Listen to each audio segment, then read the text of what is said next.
All right, ladies and gentlemen, thanks so much to our different panelists who spoke. We are going to do a quick Q&A, just a few questions. Wait.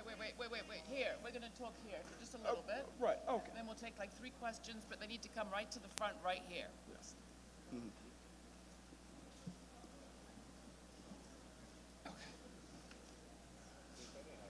All right, just while people are moving around, some quick comments.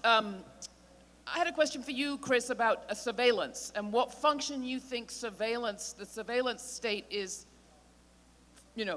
what function it's serving, particularly what function it is serving vis-a-vis our social movements. When your government watches you 24 hours a day, which our government is doing, you cannot use the word liberty. That is the relationship between a master and a slave. All right, hold one sec, Chris. Folks, if you're leaving, please, you need to respect the conversation is continuing. So please keep your conversation to outside the hall. People at the back, pipe down. The fact is... And I should say, I really am only taking 3 questions, and they're not going to be from 3 white men. So... Work it out amongst yourselves, but I don't see any women here. The problem is that the corporate elites have created a system through militarized police, the evisceration of civil liberties, wholesale surveillance, and this has already been completed in marginal communities, where rights have essentially become privileges, and privileges, as Hannah Arendt, again going back to Arendt, once rights become privileges in a society, then they can be taken away. They have created the perfect system of wholesale surveillance and oppression within communities of color, which have been effectively demonized by a corporate media and a political class.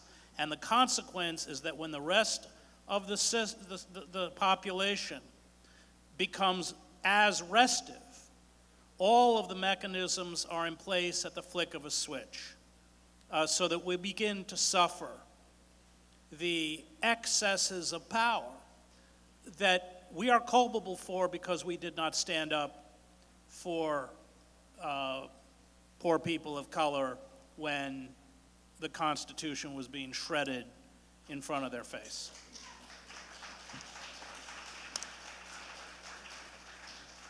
A question for you, Medea. One of the aspects of this evening's panel has been this question of humanity's peril.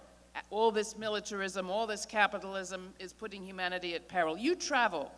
I know it sounds sappy, but I really don't mean it. I mean it in an inspiringly useful way. Where do you see humanity being reclaimed or claimed in the context of all of this? You have stories. How do we rebuild our humanity? I see it in the challenges that people on the ground are making to the oppression. If you take the example of Israel, the fact that throughout the world there is this very vibrant boycott, divestment, and sanctions movement is very inspiring. And when you hear Hillary Clinton say that BDS is evil and encourages students in their campuses to fight against it, I think that just is going to inspire in the fall a tremendous movement on our campuses. And I think our young people are going to show us how they can stand up against Hillary Clinton's bullying. Tariq, I have a media question, but before that I have a question about Ireland. I had the great pleasure of being back in Ireland for the first time in many, many years recently on assignment for the Nation magazine, and I was there for the 100th anniversary of the so-called Easter Rising, 1916. The first armed rebellion against colonial rule of the 20th century, I think. And what was so striking to me was it's 100 years, right? So there have been many anniversaries. In every instance, until this one, the main thrust of the debate, in Ireland anyway, was whether the uprising was justified, whether the civilian deaths could be justified, how long had this delayed independence for. The southern state, the Irish state, had laid it on very heavy, and the debate had taken place in a very far, I would say, a very conservative part of the spectrum politically. This time, the complete opposite. Most people claiming the legacy not just of the rebels, but of the left flank of the rebels, particularly the James Connollys, those who talked about socialism, of anti-nationalism, fighting empire. You saw a lot of focus on the women rebels, who at the same time were nurses and doctors, but also snipers and fighters. My question to you is, one of the things I saw happening in Ireland that was exciting was just about every school child had been asked to write their own proclamation for 2016, and been asked to consider what would their republic of the 21st century look like. I wonder to what extent you see exercises like this happening in the countries that you're talking about, or if you have any suggestions of how we can go about really visualizing the future that we want to make. Because presumably we need to start making it now rather than waiting for someone to hand it down to us. Well, the Irish situation, the 1916 anniversary took place at a time where Ireland is confronting a huge economic crisis, and where the European Union has imposed on it a set of laws which do not allow the Irish to carry out any spending without permission from Brussels, including on culture. And this is felt, of course, all over the country. Secondly, the European Union rules insist on privatization, which is what their economists have been advising the Irish. The water privatization, the defeat of it by a mass popular movement, brought about the fall of the government, which was huge. Secondly, a number of radical left-wing socialist candidates have been elected for the first time in Northern Ireland to the Belfast Parliament, a group called People Before Profits. Two of their main campaigners were elected to Parliament. Likewise, the water campaigners and other radicals have been elected into the Parliament in Dublin and are playing a very good role by refusing to take sides in the old wars between the Irish political parties. Look, Ireland has a very special history, as you know, Laura, and each country has to rely and depend on its own history and the precedents in these countries and bring them back to life. Here, of course, you know, very few people talk about the slave rebellions or of the groups of, small groups but important groups of whites who helped these rebellions in the past. In Britain, no one ever talks about the examples of the English Revolution. After all, England was the first country to execute its monarchs. I remember saying this in Australia just as a throwaway line, and the whole audience started applauding. And then I remembered that Maybe they didn't. lot of Irish people had gone there. I don't think they heard what you said. Say it again. England was the first country England was the first country which decided, after a trial, to execute the king. And the French did it later, of course, and then the Russians followed. And in the United States, I think that event, the English Revolution, played a big part, because a lot of the Puritans who'd come to the States before the English Revolution did have certain radical traditions. Many of them forgot those, but they existed. And that must have played a part in preventing those who wanted the United States to become a monarchy, because there were some amongst the founding fathers who were keen on that, and that was reduced. So I think, you know, to answer your question, each country has elements in its past which are heroic, as the 1916 Easter Uprising, and they have to develop them. It's a good idea. All right, let's take some questions from the audience. I said I would take 3, and I wouldn't take them all from men, so let's do 1, 2, first 3. Just kind of have to shout, and I'll restate your question. The fear of It has to have a question mark at the end. Yeah. We are the left, we have to condemn hideous American imperialism. But not only that, what's happening in Syria, 95% of the casualties, the torture, the murder is from Assad, and with utter support from Russia and Iran. So your question? There's 1 million people under siege. What does the panel think of the slogan, drop food, not bombs, airlifts to people under siege? All right, so that's a good question. What does the panel think of the slogan, drop food, not bombs, airlifts to people under siege in relation to Syria? Medea? I think it's a great slogan. We were just in Congress this week with those very signs.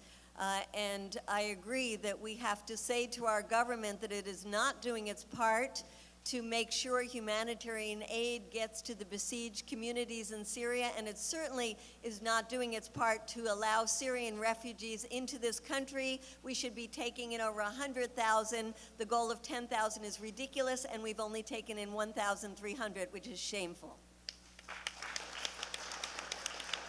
All right, can you do as well with a question mark at the end? Yes. Would you please express the parallels between prison-industrial complex and military-industrial complex? What are the parallels between the prison industrial complex and the military industrial complex? Thank you. Good, sharp question. Chris. Go into any inner city school, and you can see that these kids are being conditioned for two routes, both of which essentially rip from their freedom, and that is the prison or the military. Those are the options. Recruiters are all over poor neighborhoods.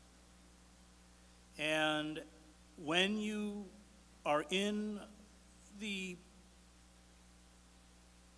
school to prison pipeline, you're surrounded by guards, you're going through metal detectors, increasingly in charter schools. You are disciplined as if you were in the military. And of course, discipline inside a prison replicates discipline inside military structures. And so, yes, it's a very important question, because with the loss of manufacturing jobs, the rise of surplus labor, the staggering amounts of unemployment, 50% for black youth, higher if we count underemployment, they are being trained to either be cannon fodder or locked in cages. Anybody else want to comment on that? No. Next question. We don't have one, but come up here, we'll help you. Go for it. What's your question? I'll help. My question is, You- panel and everybody, so you too can hear, the Constitution and George Washington and Alexander Hamilton set up public banks So the Constitution set up public banks. that was owned by the public. Do you know, and what are we doing, and what does the panel think about reconstituting public banks? All right, so the Constitution. One corollary, it is the banks who print the dollars. The Federal Reserve is not a government entity. They are, the people on the reserve are appointed by the bankers. All right, I've got a recommendation for you. What do you think about resuming the public bank? This is my question about revolution. Thank you. What do you think about reconstituting the public banks? And I would encourage you to take a look at a very good episode of the Laura Flanders Show where we talked about exactly that and democratizing the Fed. So, So I agree that that's something that's absolutely necessary in building a peace economy. And we have actually, as Code Pink, a new peace economy program. We have sign-up sheets that's been going around here.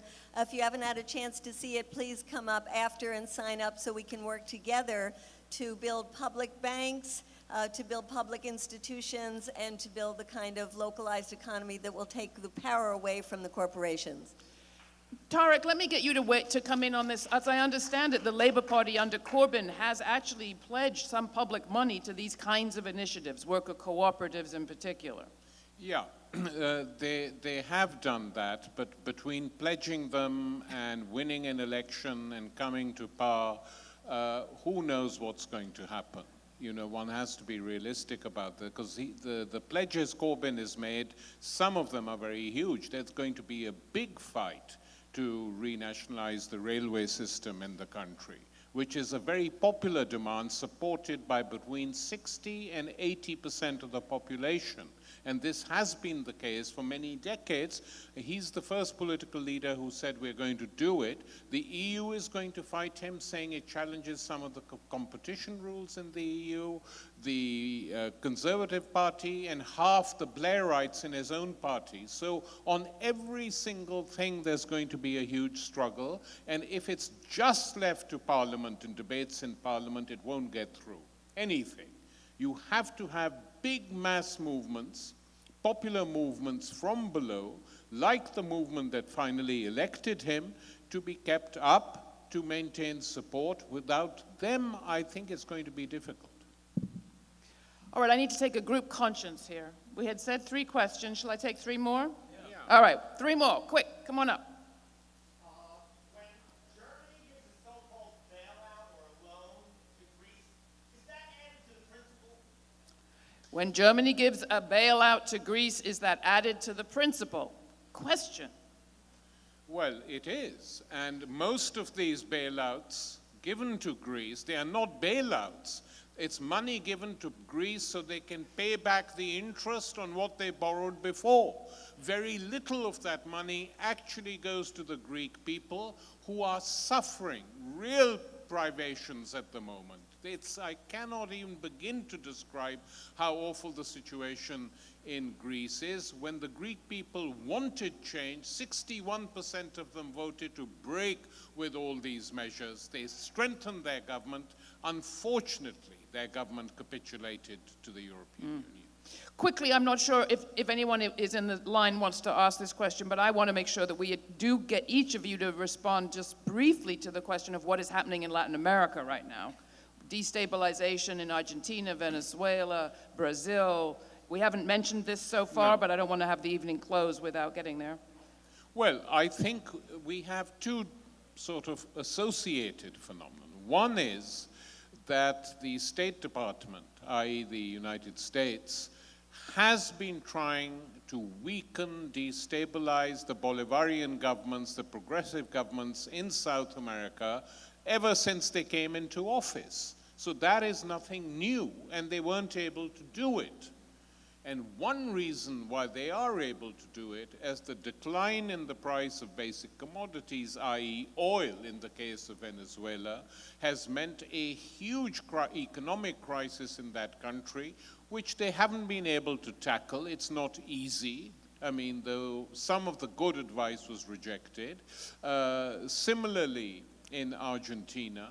So you have now constitutional attempts to topple Maduro before his term is over, a constitutional coup against Dilma Rousseff in Brazil, and an electoral victory for a total and complete rogue in Argentina. Argentina is well on the way to becoming the first hedge fund republic in South America.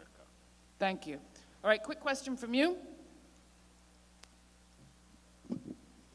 Just as capitalism emerged from feudalism, right now there are workers, producer cooperatives that are emerging. Question.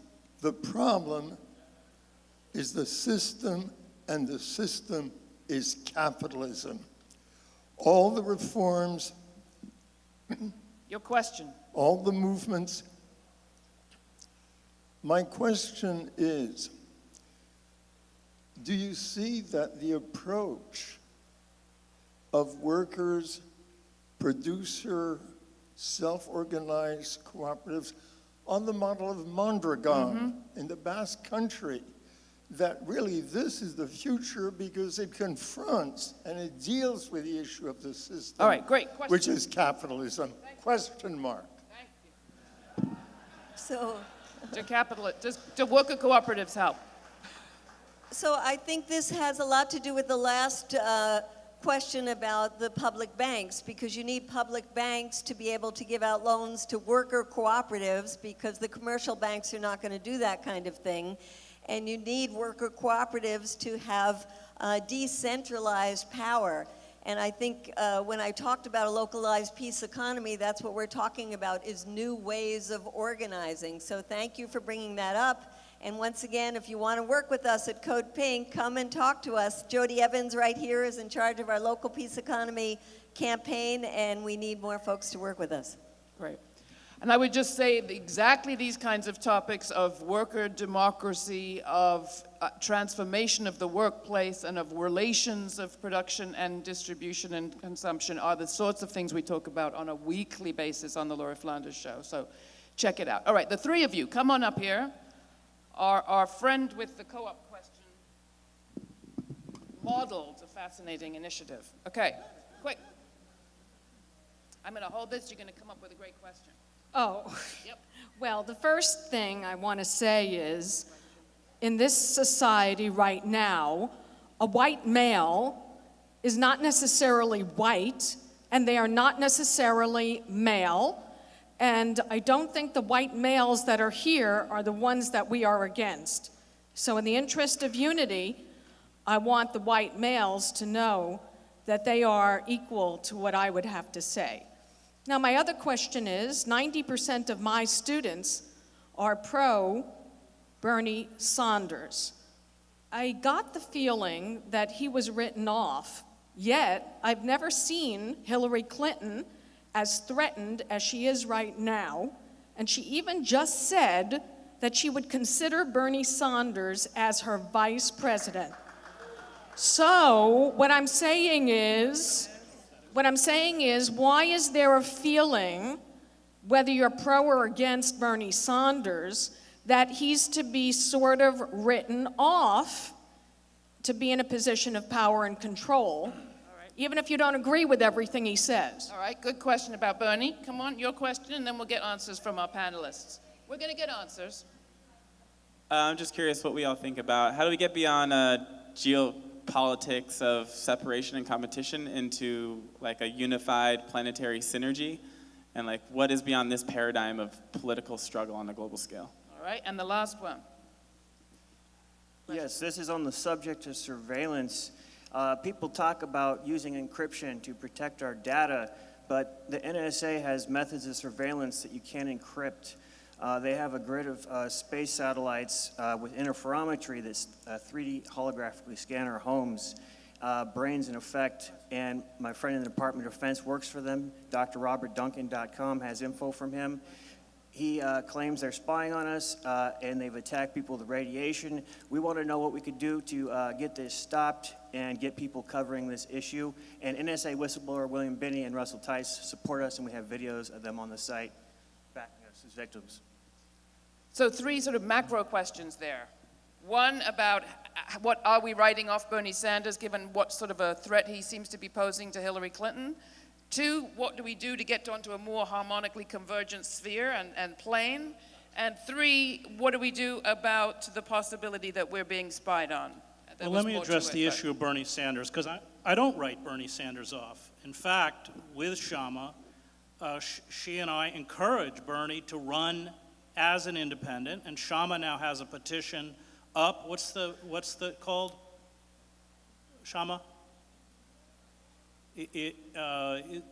There's a petition she has up calling on Bernie to run as an independent.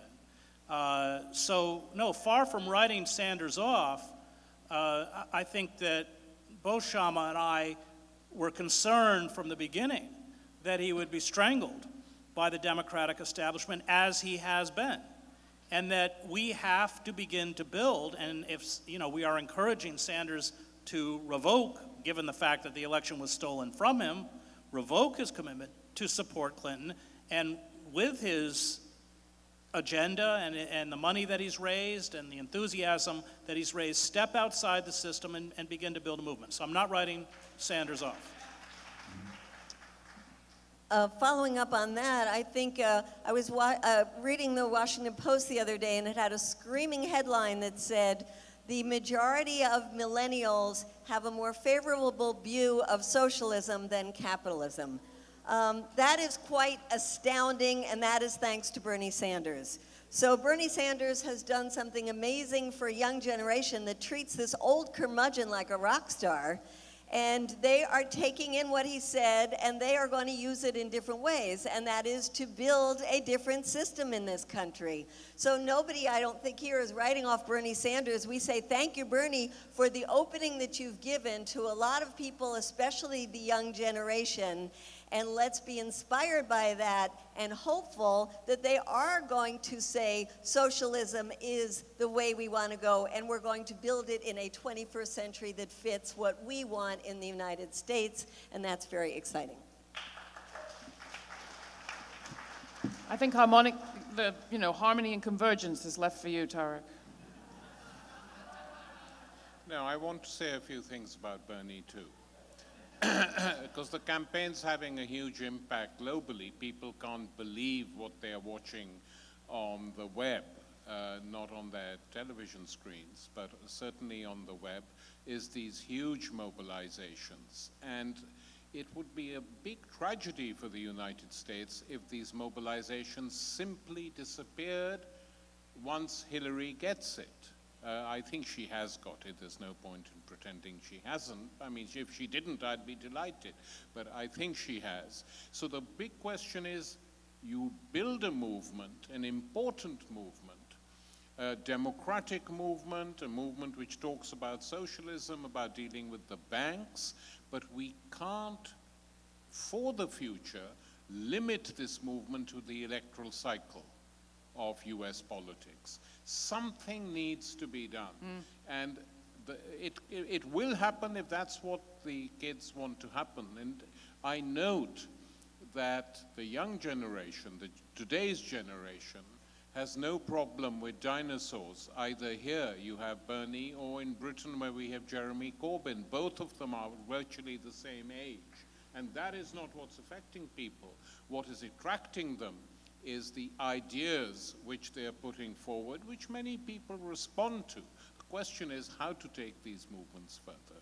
As for the synergy, I mean, look, the Bolivarians in South America tried very hard, and while Hugo Chavez was alive, succeeded to a certain extent when the oil prices were right. He said any government in South America which wants to build a health service, which wants to build cheap houses for workers and the poor, which wants to create doctors in its own society, there is a blank check. Here you are, go and do it. And things were moving in that direction, with various bodies, economic bodies being formed, etc. That is now in a state of collapse, tragically. But the ideas are still there, and people won't forget them. That's the important thing to remember. Lots of people remember the good things that happened and the good things that were done, and when the mood is right, they will come back to them. And one of these was to try and unite the South American continent, both against the big brother in the north and for the interests of the people in the south. And Simon Bolivar couldn't do it. He said it's like plowing the sea. But Chavez got a few steps beyond Bolivar in that, and they actually began to do it. So, one can't give up simply because they're going through a bad period. Medea wanted to say one more. I just wanted to add one other thing that Bernie Sanders has done. It has, before Bernie Sanders, been just impossible for any leading candidates to talk about Palestine in a way that is in any way sympathetic. And the fact that Bernie Sanders has brought that up and says that's going to be a fight in the Democratic platform, he's not going to say what a lot of us would like to say, which is cut off every cent to that repressive apartheid regime. He's going to say we want an even-handed approach, but you know that is miles ahead of what we have had. Final comment, Chris? I think the power of Sanders is that he gave or verbalized the reality around us in a way that other politicians, including Barack Obama, have not done. Economic inequality. That's a fact. It's a fact that most Americans can see every day. And that is a huge breakthrough. On the other hand, I think Sanders, and his voting record backs this up, doesn't understand that you cannot be a socialist unless you are an anti-imperialist. That imperialism is the mechanism that creates centralized control that serves the dictates of empire at the expense of the citizenry. And that it is not just militarism in terms of, as Medea pointed out, that is financially disemboweling the country, but it is also, and both parties are guilty of this, creating an ideology, one where we deify the military, we deify systems of internal security. And the consequence of that is the kind of proto-fascism that we are seeing now in Trump rallies. And I'm looking for a candidate that, and of course it's political suicide, as George McGovern found out, or earlier Henry Wallace found out, but I'm looking for a radical candidate that understands that the first step on the road to socialism is the destruction of American imperialism. Chris Hedges, Medea Benjamin, Tariq Ali, thank you all three.